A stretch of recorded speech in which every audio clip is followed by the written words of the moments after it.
माझा ट्रेनचा प्रवास या नवीन कथेत सर्वांचं मनापासून स्वागत आहे। तर कथेला सुरुवात करते। मी एक चांगल्या कंपनीमध्ये कामाला होतो। मी मोठ्या पोस्टवर होतो, त्यामुळे मला मीटिंगसाठी वेगवेगळ्या शहरात जावे लागत असे। माझे नाव अरुण आहे। माझे वय 32 आहे आणि नुकतेच माझे लग्न झाले आहे। मी दिसायला फार नाही पण ठीक ठाक आहे, पण जिम जात असल्यामुळे माझी बॉडी खूप चांगली आहे। तर गोष्ट त्यावेळेसची आहे। एकदा मला बॉसचा कॉल आला।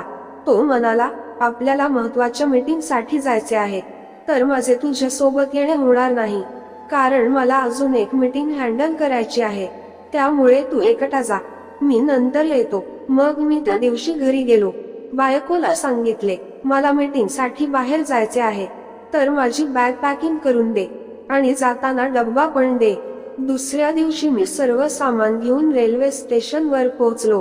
ट्रेन आली आणि मी बसलो। काही वेळाने ट्रेन सुरू झाली। मी आपल्या सीटवर बसून मोबाईल पाहत होतो। माझ्या खाली आणि बाजूला सर्व म्हातारे लोक होते। ते कुठेतरी फिरायला जात होते। मी असाच त्याच्याशी बोलू लागलो। आता अंधार झाला होता। आमच्या डब्बामध्ये गर्दी होती, कारण तो सीजनचा टाइम होता आणि एक स्टेशन आले आणि खूप गर्दी झाली। हळूहळू सर्वीकडे लोक जागा बघून बसू लागले। माझ्या समोर एक साधारण 35 ते 40 वर्षाची बाई उभी होती। अगोदर तिने माझ्या सीटवर आपली बॅग ठेवली। मी काहीच बोललो नाही। माझ्या खालच्या सीटवर पण एक जण बसून होते, त्यामुळे तिला बसायला जागा नव्हती। ती खूप वेळ उभी राहिली। आता तिचे पण पाय दुखत होते, कारण ती बसायला पाहत होती।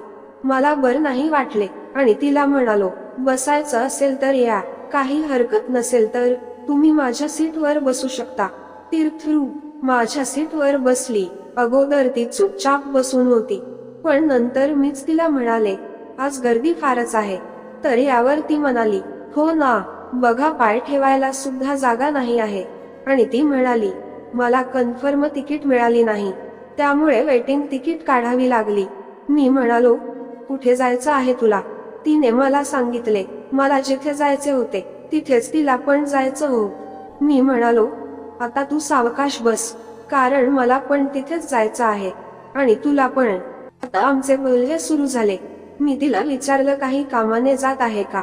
तर ती काहीच बोलली नाही। मी परत तिला विचारले, काही कामाने जात आहे का? तर ती म्हणाली, हो, आईकडे जात आहे।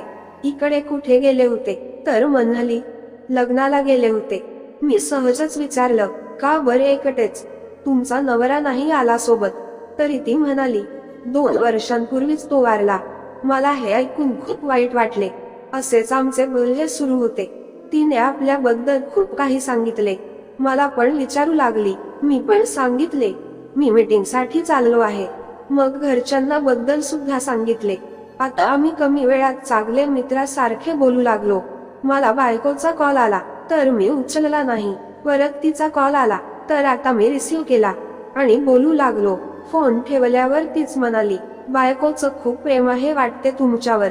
आता मी म्हणालो, हो ना, आम्ही एकमेकांना प्रेम देतो, तर असणारच ना प्रेम। यावर ती हसली। आता मला भूक लागली होती। मी डब्बा काढला आणि तिला म्हणालो, ये जेवण करू? तर ती नाही म्हणाली। नंतर मी म्हणालो, ये जेवण कर, आपलाच डब्बा समज। आता आम्ही एकाच डब्यात जेवू लागलो। ती अगदी माझ्या जवळ होती।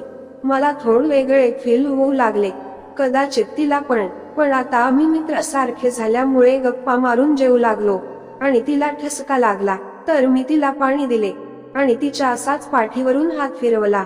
तिला हात लागताच माझ्याकडे बघू लागली, पण बोलली काहीच नाही। मग ती म्हणाली, भाजी थोडी तिखट होती। मी तिला म्हणालो, हो, माझी बायको जास्त तिखट बनवते। आता आमचे जेवण झाले आणि आता सगळीकडे शांतता होऊ लागली, कारण थंडीचे दिवस होते आणि ती एकीकडे पाय लांब करून बसली आणि मी पण दुसरीकडे पाय लांब करून बसलो। तिचे पाय मला लागत होते आणि माझे पाय पण तिला लागत होते, पण आम्ही आता काहीच बोलत नव्हतो। आणि ती वरती बॅग ठेवत असताना तिचा तोल गेला आणि ती माझ्याकडे येऊन पडली आणि मी तिला पकडले। नको तिथे हात माझे लागले, पण ती काही म्हणाली नाही। मीच तिला म्हणालो, बरोबर बघ ना, नाही तर पडली असती आता। यावर ती बोलली, तुम्ही असताना कशी पडणार? तुम्ही पकडले ना मला, यावर मला काही समजले नाही. तिला काय म्हणायचे आहे तर. आता आम्ही झोपू लागलो, पण काही झोप लागत नव्हती आणि तिचे पण तसेच झाले होते. थोड्या वेळाने ती थरथर करू लागली. मी विचारले काय झालं, तर म्हणाली थंडी वाजत आहे. मी माझे ब्लँकेट काढले आणि तिला दिले. आता थंडी मला पण वाजू लागली होती, कारण वारा सुरू होता. आता मी पण तेच अंगावर घेतले.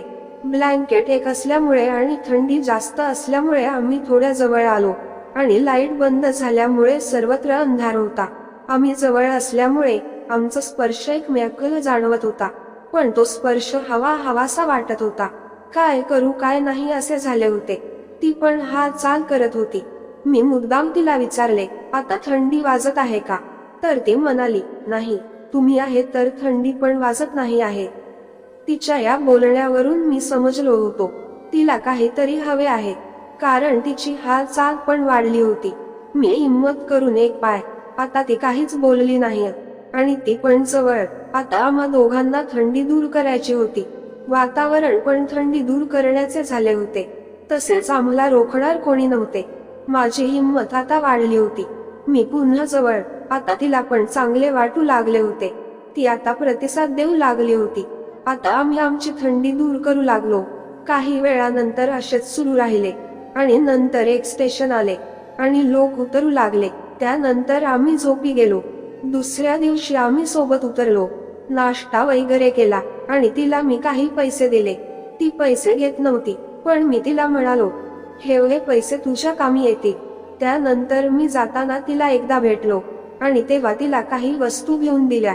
आता नेहमी तिला मी मदत करत राहतो. ही गोष्ट तुम्हाला आवडली असेल तर गोष्टीला लाईक आणि चॅनलला सबस्क्राईब करायला विसरू नका.